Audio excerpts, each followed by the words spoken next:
नमस्कार मित्रों। प्रस्तुत है आज मेरी एक कहानी। कहानी का शीर्षक है परी है वो। कुणाल का मन कुछ बेचैन सा हो रहा था। पूर्णिमा की रात थी और आसमान में थाली जैसा पूरा चांद जगमगा रहा था। उसकी तीव्र दूधिया चांदनी के सामने तो जैसे सितारों की चमक भी धुंधली पड़ गई थी। जून के महीने की उमस भरी रात थी वह। आषाढ़ जाने वाला था। आसमान में छिटपुट बादलों के टुकड़े अटखेलियाँ खेल रहे थे। हवा का झोंका कभी कभी उस रात की उमस को कुछ कम कर देता, किंतु फिर वही पसीने की चिपचिपाहट और उमस। पंखे की हवा तो जैसे शरीर को छू ही नहीं पा रही थी। कुणाल ने अपना बिस्तर छत पर लगाने का निश्चय किया और बिस्तर, चादर, तकिया उठाकर ऊपर चल दिया। खुली हुई बड़ी छत किनारे किनारे मुंडेर बनी थी, 2 फीट ऊंची। एक ओर अहाते में नीम का पेड़ था, जिसकी हवा शीतलता प्रदान करती थी। 10 बजे के बाद कुछ हवा चलने लगी तो उमस कम हो गई। छत पर एक और एक तख्त हमेशा पड़ा रहता था। उसने उसी पर बिस्तर बिछा लिया। मकान पुश्तैनी था, लगभग 100 वर्ष पुराना। इसी घर में उसकी परदादी ब्याह कर आई थी। माँ अक्सर बताया करती थी कि इसी घर में उनकी 3 पुश्तें गुजर गई हैं। अब चौथी पीढ़ी भी जवान हो रही है। कुणाल 24 वर्ष का सजीला युवक था और वहीं एक सरकारी दफ्तर में क्लर्क की नौकरी पा गया था। अब माँ उसके सिर पर सेहरा देखने के लिए उत्सुक हो रही थी। कुणाल के पिता अधीर चंद रेलवे में मुलाजिम थे और अक्सर शहर से बाहर ही रहते थे।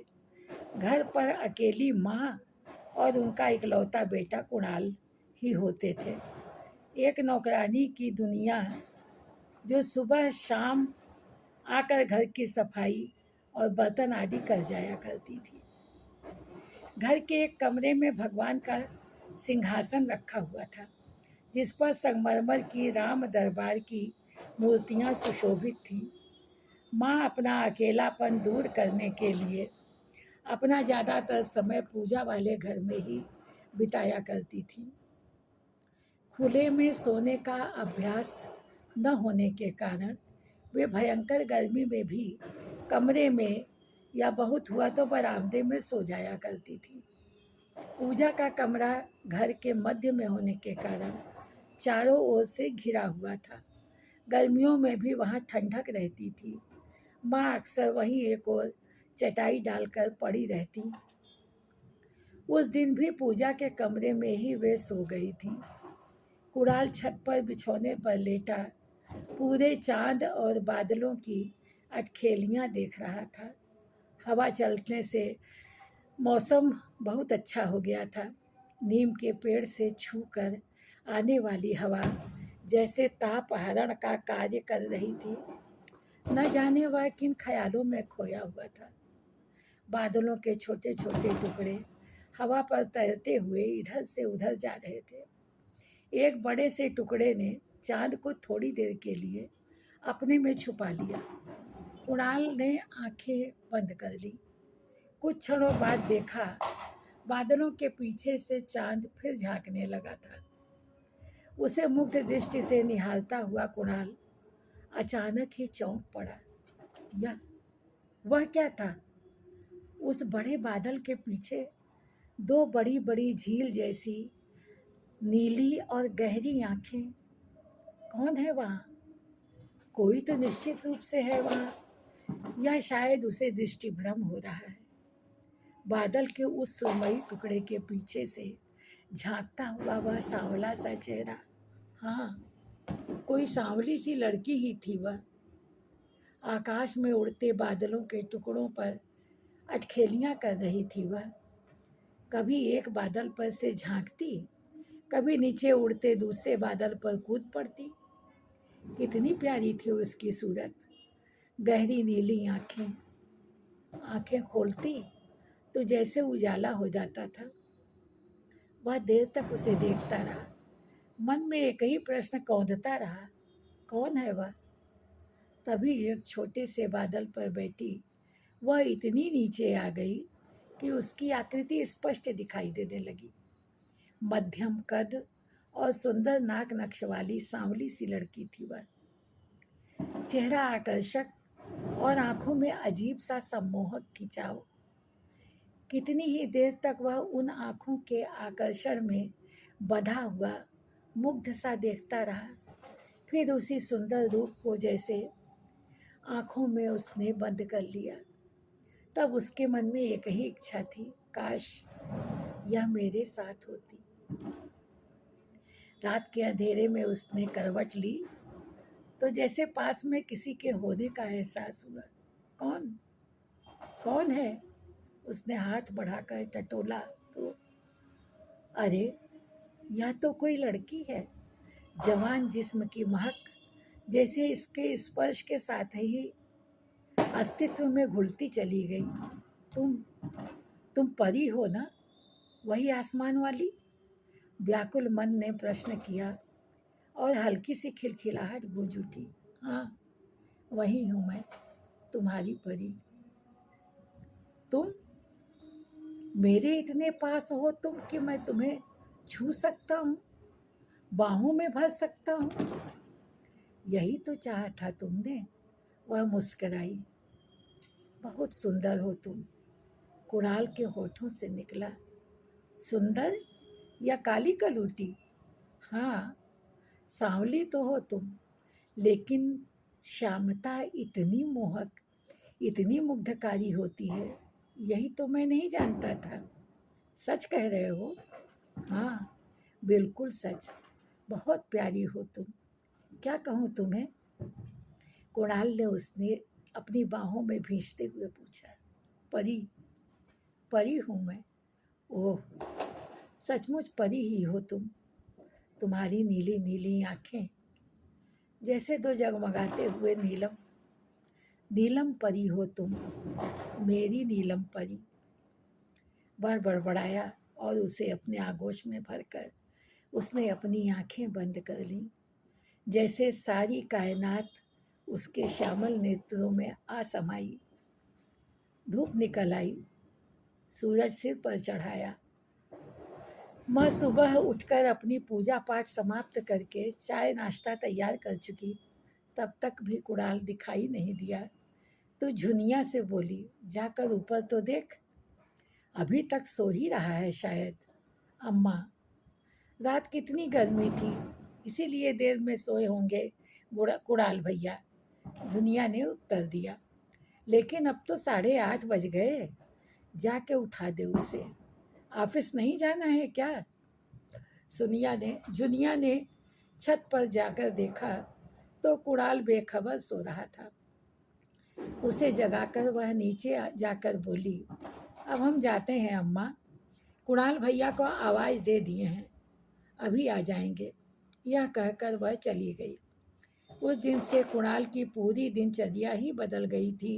जैसे रात 8 बजे तक खाना खाकर वह छत पर चला जाता, देर तक टकटकी लगाए आकाश को ताकता रहता और फिर न जाने कब सो जाता। सुबह बिना जगाए उसकी नींद ही नहीं खुलती थी, चाहे धूप कितनी भी तीखी क्यों न हो जाए। उसकी आंखों में एक विचित्र सा नशा जैसा भर गया था। दिन भर वह उबासियां लेता रहता। न उसका घर के किसी काम में मन लगता, न ऑफिस के। उसके इस बदले हुए रूप से माँ परेशान सी हो गई। क्या हो गया उसके बच्चे को? पहले तो वह ऐसा नहीं था। छत पर खुले में सोना पसंद ही नहीं था उसे।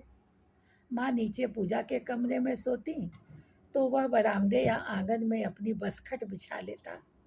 कभी कभी माँ कहती भी, जा ऊपर जाकर सो जा, नीम के पेड़ की हवा बहुत ठंडी होती है, नींद अच्छी आ जाएगी, यहाँ गर्मी में क्यों पड़ा रहता है। तब वह हंस कर कहता, ऊपर जाऊंगा तो तुम्हें कौन देखेगा, रात बिरात कोई ज़रूरत आ पड़ी तो मुझे तो तुम्हारी पुकार भी नहीं सुनाई देगी। और अब वह रोज ही अपना बिस्तर ऊपर बिछा आता। माँ कहती भी कि यहीं सो जा, लेकिन वह ऊपर चला जाता। एक दिन माँ ने कहा, सुन, तू रोज ऊपर जाकर सोता है, मुझे रात में ज़रूरत पड़ी तो तुम्हें कैसे पुकारूंगी। इससे अच्छा तो तू मेरे लिए बहू ही ला दे। माँ, हाँ और क्या। वह सुदामा काकी आई थी, किसी लड़की के लिए कह रही थी। बड़ी गुणी और सुंदर है, पढ़ी लिखी भी है, तू कहे तो। नहीं माँ, कुणाल ने बीच में ही बात काट दी। अभी मुझे शादी नहीं करनी है, करनी होगी तो अपनी पसंद की लड़की से ही करूँगा। कोई देख रखी है क्या तूने, माँ ने हंसकर पूछा। बताऊँगा माँ, अभी तो मुझे तंग मत करो। और वह हंसता हुआ वहाँ से चला गया। अब हर रात कुणाल की आंखें उस श्यामांगी को ही खोजती रहती थी। खाना खाकर वह छत पर चला जाता और देर रात तक उसे आकाश में, बादलों के ऊपर, तारों के झुंड में और वृक्ष की पत्तियों के भीतर भी ढूंढता रहता। एक दिन उसे लगा जैसे नीम की टहनियों के पीछे उसने उसका चेहरा देखा हो, परंतु ध्यान से देखने पर उसे निराशा ही हाथ लगी। उस रात के बाद वह उसे फिर नहीं दिखाई दी। किंतु कुणाल ने आशा का दामन नहीं छोड़ा। आषाढ़ लग गया तो बूंदाबांदी का मौसम बन गया। एक दो बार बादल बरसे भी, लेकिन उस संक्षिप्त वर्षा में से उमस और भी ज़्यादा बढ़ गई। खुली छत की दूसरी ओर एक लंबा सा बरामदा था, जिसमें किनारे बनी छोटी कोठरी में एक तख्त पड़ा हुआ था। माँ अक्सर उस पर बाहर फैले कपड़े, बिस्तर आदि समेट कर रख दिया करती।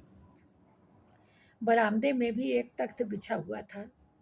पानी बरसने लगता तो कुणाल छत से उठकर वहीं अपना बिस्तर बिछा लेता, लेकिन नीचे नहीं जाता था।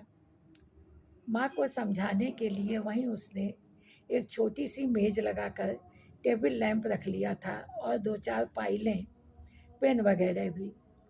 माँ नीचे सोने के लिए कहती तो कहता, अभी गर्मी है माँ, यहाँ मैं ऑफिस के काम भी कर लेता हूँ रात में, बरसात बढ़ेगी तो फिर तो नीचे ही सोना होगा ना।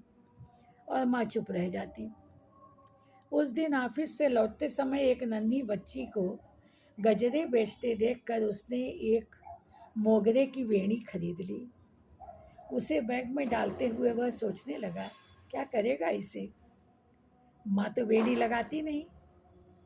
रात सोने के लिए ऊपर गया तो बैग से निकाल कर उसने वह वेणी भी साथ में रख ली और उसे अपने तकिए के बगल में सिरहाने रख दिया। बेला के फूलों की भीनी भीनी खुशबू फैल गई। अच्छा लगा उसे। उस रात भी वह देर तक जाग कर उस नीलम परी को ढूंढता रहा और अंत में निराश होकर लेट गया। रात आधी बीत चुकी थी जब उसे अचानक लगा जैसे कोई उसके बिस्तर के पास खड़ा है। उसकी गहरी गहरी सांसों को वह स्पष्ट सुन पा रहा था। हड़बड़ा कर उसने आंखें खोल दी। पलंग के पास वही खड़ी थी और मोगरे की वेणी पर झुकी गहरी गहरी सांसों से उसकी सुगंध अपने मन में समा रही थी। परी, उसने हौले से पुकारा। हाँ, उसने हुंकार भरी। फिर कुछ देर बाद बोली, बड़ी प्यारी खुशबू है, तुम्हें पसंद है। हाँ, मेरे लिए तुम रोज ले आओगे इसे। हाँ, लेकिन वादा करो कि तुम मेरे पास रोज आओगी। कुणाल ने आतुर होकर कहा। ठीक है, तुम ऐसे फूल लाओगे तो मैं जरूर आऊँगी, परी ने वादा किया। इसे मैं तुम्हारे बालों में लगा दूँ, कहकर कुणाल ने वह वेणी उसके घने काले बालों में सजा दी। यह क्या किया तुमने। क्यों, क्या हुआ, वह सकपका उठा। परी ने उसे कोई उत्तर नहीं दिया और देखते ही देखते नीम की डालियों पर होती हुई विलुप्त हो गई। परी, कहाँ हो तुम? कुणाल ने उसे कई बार पुकारा, किंतु कोई उत्तर न मिला। निराश होकर वह लेट गया। शायद वह उसका वहम ही था, परंतु तकिए की बगल में रखी बेड़ी अब वहाँ नहीं थी। बस कुछ टूटी हुई पंखुड़ियाँ ही वहाँ बिखरी हुई थी। दूसरे दिन वह फिर मोगरे की बेड़ी ले आया और रात होने पर उसे अपने सिरहाने रख लिया। मोगरे के फूलों की खुशबू उसको मदमस्त करने लगी। कुछ ही देर में वह गहरी नींद सो गया। सुबह उठने पर वेणी वहाँ नहीं मिली। कुणाल समझ गया कि उसे परी ही ले गई होगी। अब उसने रोज का यह नियम बना लिया, वह बेला के फूलों की वेणी का गजरा लाकर अपने सिरहाने रख लेता। उसे उसकी भीनी भीनी महक अच्छी लगने लगी थी। सुबह जागने पर चंद फूलों की टूटी हुई पंखुड़ियाँ ही उसे वहाँ मिलती थीं। वह खुश हो गया था कि इस तरह वह परी का प्रिय कार्य कर रहा है। यह सिलसिला कुछ दिनों तक निर्बाध रूप से चलता रहा, जब तक कि अमावस्या की रात न आ गई। हाँ, अमावस्या की रात थी वह, काली, अंधकारमयी। चाँद निकलने का तो प्रश्न ही नहीं था। सितारे भी बादलों की घटाओं में छिपकर अदृश्य हो रहे थे। वर्षा होने के आसार थे। कुणाल ने बरामदे में बिस्तर लगा दिया था और वेणी टेबल लैंप के पास मेज पर रख दी थी। बरसाती आधी गिराकर वह टेबल लैंप जलाकर कुछ पढ़ने का प्रयत्न करने लगा। अब पढ़े नहीं आती थी उसके जागते रहने पर, इसलिए वह जल्दी ही सो जाया करता था। उस दिन वह अपने मित्र की दी हुई कहानियों की पुस्तक ले आया था। उसमें कुल 3 लंबी कहानियाँ थीं, जो स्वतंत्र होते हुए भी एक दूसरी से संबंधित थीं। उसे पढ़ने में वह ऐसा खोया कि रात के 11:30 बज गए। अभी वह उठने की सोच ही रहा था कि जोर से बिजली चमकी और कुछ क्षणों के अंतराल से बादल गरज उठे। उसी के साथ लाइट चली गई। चारों ओर अंधेरा छा गया। किताब वहीं मेज पर रखकर वह तत्काल चादर ओढ़कर लेट गया। अभी उसे आंखें बंद किए हुए कुछ ही देर हुई थी कि अपनी बगल में किसी की उपस्थिति पाकर वह चौंक पड़ा। कौन कौन है यहाँ? उसने कंपित स्वर में पूछा। चुप। किसी की कोमल हथेली उसके मुख पर आ टिकी। परी?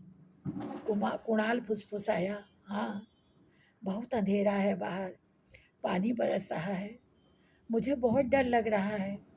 कहती हुई वह कुणाल से लिपट गई। कुणाल ने उसे अपनी चादर में छुपा लिया। उसके युवा शरीर की सुगंध बेला के फूलों से घुल मिलकर एक हो रही थी। पता नहीं कब नींद ने उसे अपने आगोश में ले लिया। सुबह अभी पौ फटी ही थी कि अपने गाल पर किसी कोमल स्पर्श के एहसास से उसकी नींद खुल गई। कोई नहीं था वहाँ, लेकिन उसे ऐसा लग रहा था जैसे अभी अभी किसी के नाजुक होठों ने उसका गाल चूम लिया हो। उसने मेज की ओर देखा। बेला के फूलों की वेणी नदारद थी। उसने उठकर बिस्तर समेटा और नीचे आ गया। माँ के उठने से पहले ही वह नहा धोकर फ्रेश हो चुका था। अरे, आज किधर से सूरज निकल आया? रात भर तू सोया नहीं है क्या? माँ ने चकित होकर पूछा। खूब अच्छी नींद सोया माँ। अब तुम भी नहा धो लो, मैं चाय बनाता हूँ। तू चाय बनाएगा? हाँ माँ। यह कहकर वह मुस्करा दिया। फिजा में चारों ओर मोगरे की महक समाई हुई थी। कुणाल का मन प्रसन्न था। कितना हल्कापन, जैसे वह हवा में उड़ा जा रहा था। माँ को चकित छोड़कर वह रसोई में चला गया। जब तक माँ नहाकर तुलसी को जल चढ़ाकर आई, वह चाय के साथ पकौड़े भी बना चुका था। यह सब तूने बनाया? कब सीखा? चकित होकर माँ ने पूछा। पता नहीं, लेकिन मुझे सब आता है, कुणाल ने उत्तर दिया। नाश्ते के बाद उसने बर्तन समेट कर झुनिया को रसोई बनाने के लिए कहा और माँ को पूजा वाले कमरे में भेज दिया। देखते ही देखते वह बदल गया था। माँ चकित थी। क्या हो गया उसके बेटे को? कभी एक गिलास पानी भी अपने हाथ से न उठाकर पीने वाला उसका बेटा नाश्ता खाना इतनी निपुणता से बनाता कि वह स्तब्ध ही रह जाती। सारा घर व्यवस्थित, सजा धजा, साफ सुथरा। माँ के सारे कपड़े, कुलाण के कपड़े सब धुले हुए। कैसे कर लेता है वह यह सब?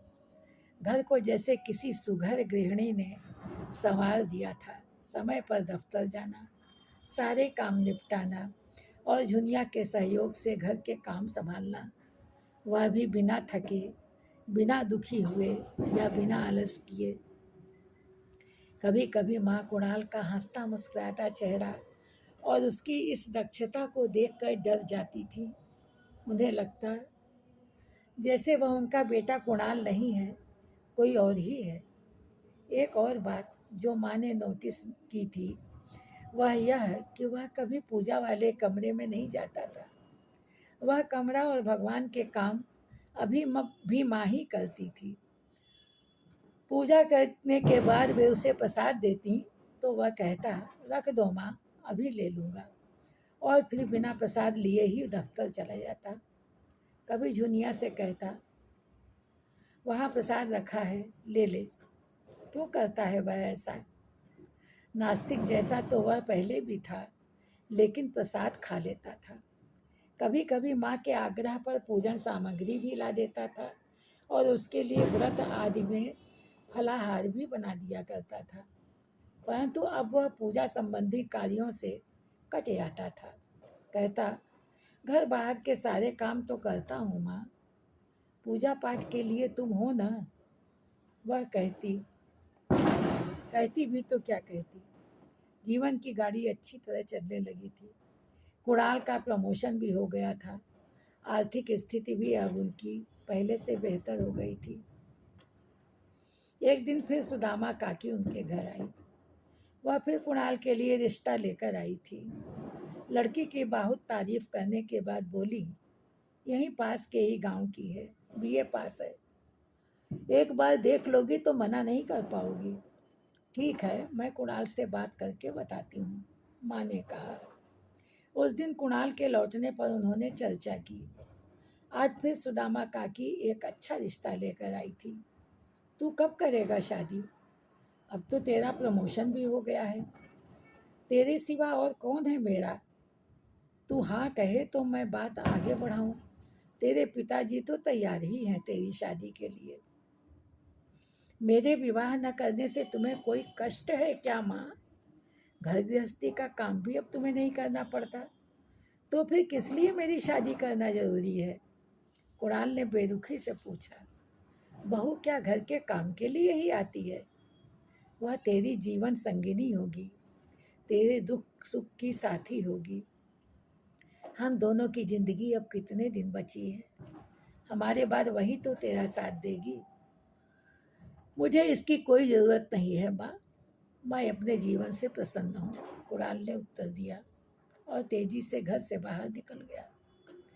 कई दिन बीत गए माँ को समझाते हुए, किंतु लाख कहने पर भी कुणाल विवाह के लिए तैयार नहीं हुआ। अंत में एक दिन खींच कर माँ बोली, सारे सुख घर में मिल रहे हैं, लेकिन मैं तेरी औलाद का मुंह देखूं, यह साध तो तेरे ब्याह करने पर ही पूरी होगी ना। बहू आएगी तो पोता पोती भी आएंगे, वंश चलेगा।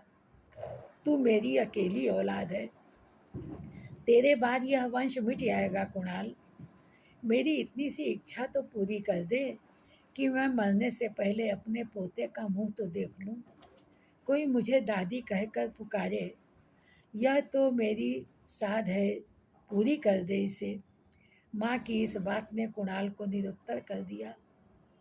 बहुत चिंतित, विचार मग्न सा वह अपने कमरे में चला गया। 2 दिन तक उसने इस विषय पर कोई बात नहीं की। तीसरे दिन बोला, माँ, अगर तू दादी बनना चाहती है तो ठीक है, मैं शादी करने के लिए तैयार हूँ, लेकिन मेरी भी एक शर्त है। तेरी हर शर्त मुझे बिना सुने ही मंजूर है बेटा। बस तू शादी कर ले, मुझे मरने से पहले पोते का मुंह दिखा दे। अभी तुम बहुत साल जियोगी माँ, मेरी शर्त तो सुन लो।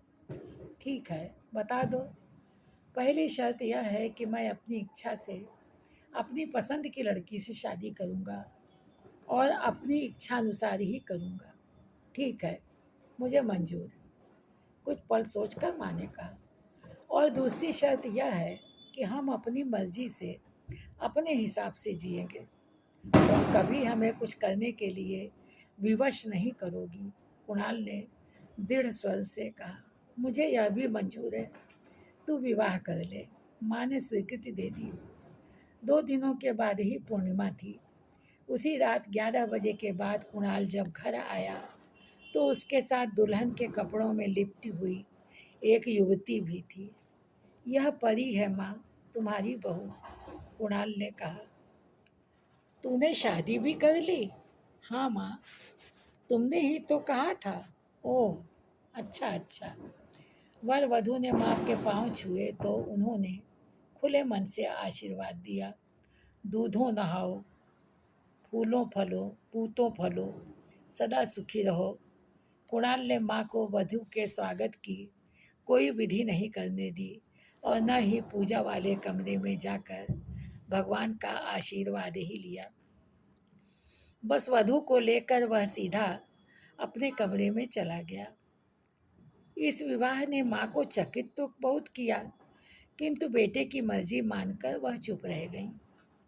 दूसरे दिन सुबह से ही वधू रसोई में आ गई। सारा घर बड़ी निपुणता से उसने संभाल लिया। उसी दिन बाहू ने माँ का मुंह देखा। सांवला रंग, घने काले बाल, चमकीली नीली आंखें जैसे झील का दर्पण, आकर्षक मुख पर मधुर मुस्कान। यह देखकर अच्छा लगा माँ को। चलो, कुणाल ने अपने मन की ही सही पर सुंदर स्त्री से विवाह किया है। सुघड़ और सलोनी, काले बाल जैसे घने काले बादलों की घटा हो। संतुष्ट हो गई उसे देखकर माँ। सबसे अधिक प्रसन्नता कुणाल को थी। बेटे के सुख में माता पिता भी सुखी हो जाते हैं।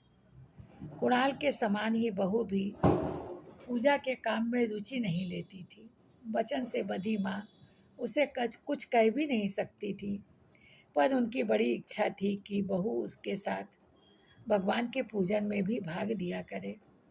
दिन, सप्ताह, महीने और फिर धीरे धीरे करके 1 वर्ष बीत गया। विवाह के कुछ दिनों के बाद से ही बहू सुबह उठकर घर के सारे काम निपटाती और कुणाल के साथ ही घर से निकल जाती। शाम ढलने के बाद जब वह रात उतरने लगती तब फिर घर लौट आती और घर के सारे काम पूरे करती। प्रतिदिन की उनकी यही दिनचर्या हो गई थी। बहुत जिज्ञासा होने पर भी माँ उनसे कुछ पूछ नहीं पाती थी। कुणाल और नीलम उनके साथ एक ही घर में रहते हुए भी जैसे किसी अन्य लोक के निवासी हो गए थे। माँ का एकाकीपन बढ़ता जा रहा था और इस खालीपन ने उसे तनावग्रस्त कर दिया था। और फिर एक दिन कुणाल की माँ ने उससे 2 टूक बात करने का निश्चय किया। उस दिन कुणाल और नीलम रात बहुत देर गए घर लौटे। माँ को अब द्वार खोलने के लिए भी नहीं उठना होता था, क्योंकि कुणाल घर की एक चाबी अपने पास रखता था। अंडर बिल्ट ताला उसके जाने पर बंद हो जाता था और फिर रात गए खुलता। माँ कभी कभी मंदिर जाती या अड़ोस पड़ोस में तो दरवाजे की एक चाबी अपने साथ ले जाती। अब तो वह आस पास तो क्या, घर से निकलना भी अवॉइड करने लगी थी। मिलने पर कोई उनकी बहू के विषय में कुछ पूछता तो वह चुप रह जाती। आखिर जानती ही क्या थी वह उसके विषय में। उस दिन वह बरामदे में ही बैठे बैठे बहू के लौटने का इंतजार कर रही थी। रात गहराने लगी। 11 बजे का घंटा बजा तब तक तो वे आए ही नहीं थे। न जाने कब उनकी आंख लग गई। जब नींद खुली तो कुणाल के कमरे से बातें करने की आवाजें आ रही थी।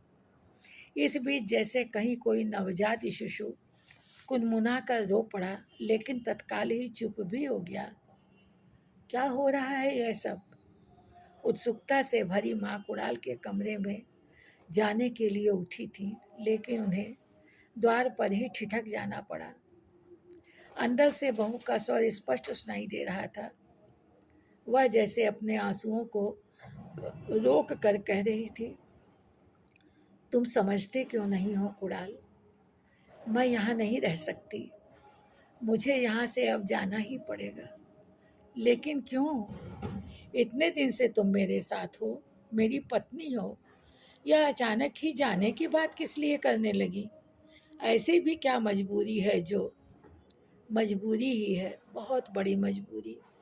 कुछ मत पूछो, मुझे जाने दो। जैसे मैं एकाएक आई थी, वैसे ही मुझे चली जाने दो। नहीं, मैं तुम्हें नहीं जाने दूंगा। मुझे बताओ, तुम्हारा जाना क्यों जरूरी है? कुणाल के स्वर में स्पष्ट व्याकुलता झलक रही थी। क्योंकि मैं तुम्हारी दुनिया की नहीं हूँ कुणाल। मैं जिस लोक की हूँ, वहाँ मानव नहीं रहते। हमें भी इस दुनिया में रहने की इजाज़त नहीं है। मुझे तो मुझे तो तुम्हारे मोगरे की वेणी ने ही बांध लिया था। उसकी खुशबू, उसका मोह ही नहीं छूट रहा था मुझसे। और फिर उस रात, अमावस की वह रात याद है न तुम्हें? उस रात उन्हीं फूलों की लालच में मैं यहाँ आई और आंधी तूफान में फंस गई। उस रात मैं डर कर तुमसे लिपट गई थी और हम सारी रात ऐसे ही चिपके पड़े रहे थे। सवेरा होने पर जब मैं अपने लोक में पहुंची, तब तब मोगरे की वेणी के साथ साथ तुम्हारी वह छुअन, मानव गंध मेरे रोम रोम से महक उठी थी। मैंने अपनी दुनिया का नियम तोड़ा था, इसलिए मुझे तुम्हारी दुनिया में आ जाने की सजा मिली, पूरे 1 वर्ष के लिए।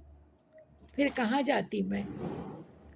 तुम्हारे पास ही आई और तुमने बिना कुछ पूछे जाने सारे समाज की उपेक्षा करके मुझे आश्रय दे दिया, मुझे अपनी पत्नी बनाकर सम्मानित किया। लेकिन अब मेरी सजा पूरी हो गई है। तुमने माँ को पोता देने का वचन दिया था। माँ ने अपना वचन निभाया और आज तक कभी मुझसे न कुछ पूछा और न मुझे कोई आदेश ही दिया। अब मैं तुम्हारा वचन निभा रही हूँ कुणाल। यह यह तुम्हारा बच्चा, तुम्हारा बेटा है। अब इसे तुम्हें ही पालना होगा। तो क्या तुम्हारे रुकने का कोई उपाय नहीं है? कुणाल की आंखें छलछला आईं। नहीं, मैं अब यहाँ नहीं रुक सकती। तो तुम मुझे भी अपने साथ ले चलो। यह भी संभव नहीं है। तुम्हें इस बच्चे की परवरिश करनी है, माँ की देखभाल करनी है। लो, इसे संभालो। नीलम ने बच्चे को कुणाल की गोद में दे दिया। फिर एक छोटा सा बॉक्स उसे देती हुई बोली, यह मेरी ओर से तुम्हारे लिए, तुम्हारे परिवार के लिए। क्या क्या है यह? इस डिब्बे में तुम अपना वेतन लाकर रख दिया करना और फिर इसमें से ही निकाल कर खर्च करना। यह डिब्बा कभी खाली नहीं होगा। जब भी तुम्हें ज़रूरत होगी, यह तुम्हें निराश नहीं करेगा। यह तुम्हारे लिए है कुणाल, तुम्हारे खानदान के लिए।